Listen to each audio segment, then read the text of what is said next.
السلام عليكم ورحمه الله. ازيكم عاملين ايه؟ يا رب تكونوا بخير وبسعاده يا رب. النهارده هعمل كيك بالشوكولاته ان شاء الله يعجبكم. هعمل بقى صوص الشوكولاته: نص كوبايه كاكاو، كوبايه الا ربع سكر، كوبايه الا ربع زيت، وكوبايه لبن. مكونات سهله وبسيطه وما شاء الله بيبقى طعمها لذيذ وطعمها حلو. والكاكاو نوعها دريم، كاكاو خام دريم، ما شاء الله بيبقى طعمها حلو قوي. قبل كده جربت الكاكاو السايبه ما كانتش حلوه، فدايما بعمل كاكاو خام دريم. القوام بتاعها ما شاء الله حلو ازاي، وطعمها بيبقى لذيذ. هحطها بقى في التلاجة لحد ما اعمل مكونات الكيكه. هنا بقى بوريكم الخلاط. هعمل مقادير الكيكه ومطرح صوص الشوكولاته، هيديها لون حلو قوي. هنا كوبايه سكر، كوبايه لبن،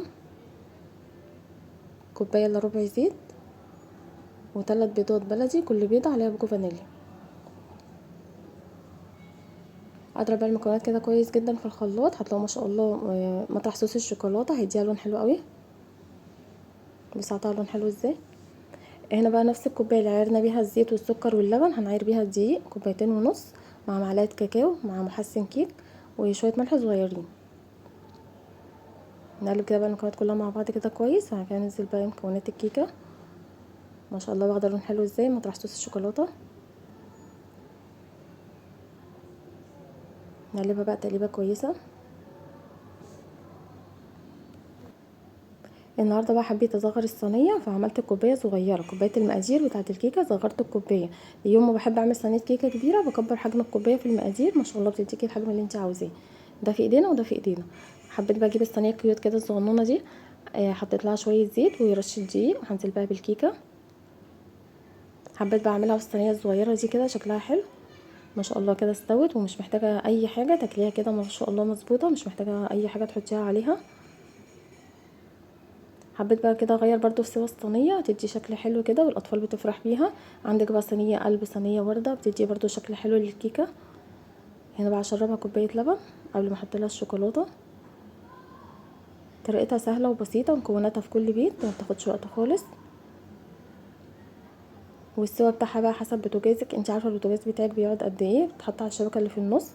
آه كل واحده بقى عارفه البوتاجاز بتاعها بيقعد قد ايه في السوا، والنار بتاعته عامله ازاي.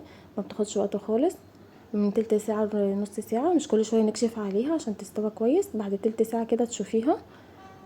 هنا بقى حطيت عليها الشوكولاتة وما شاء الله شكلها جميل. هحط لها بقى جوز الهند، وكان عندي بسكوت مبشور بالشوكولاتة، هحطه برضو عليها. هي مش محتاجة تحط لها اي حاجة، هي كده طعمها ما شاء الله مظبوط وجميلة. بس حبيت كده احط لها جوز الهند، بتدي شكل حلو. هحطها بقى في التلاجة قبل ما اقطعها. هتشرب بقى اللبن والشوكولاتة، ما شاء الله كان طعمها لذيذ. حاجه بقى عاملاها بايديكي، واثقه في النظافه بتاعتها، وما شاء الله يعني دي شكلها بقى تورته ولا مش تورته. دلوقتي يعني الحاجات كلها اسعارها غاليه، واحلى حاجه كمان في الموضوع اللي انت حاجه عاملاها بايديكي واثقه في النظافه بتاعتها. البيض اللي انت حاطاه، الدقيق نوع نضيف، الزيت، كل حاجه. انا ضد اي حاجه يعني بجيبها من بره. طبيعي لازم نجيب برضو حاجات من بره، بس على قد ما بقدر اي حاجه بعرف اعملها في البيت بعملها. هنا بقى بقطعها ما شاء الله.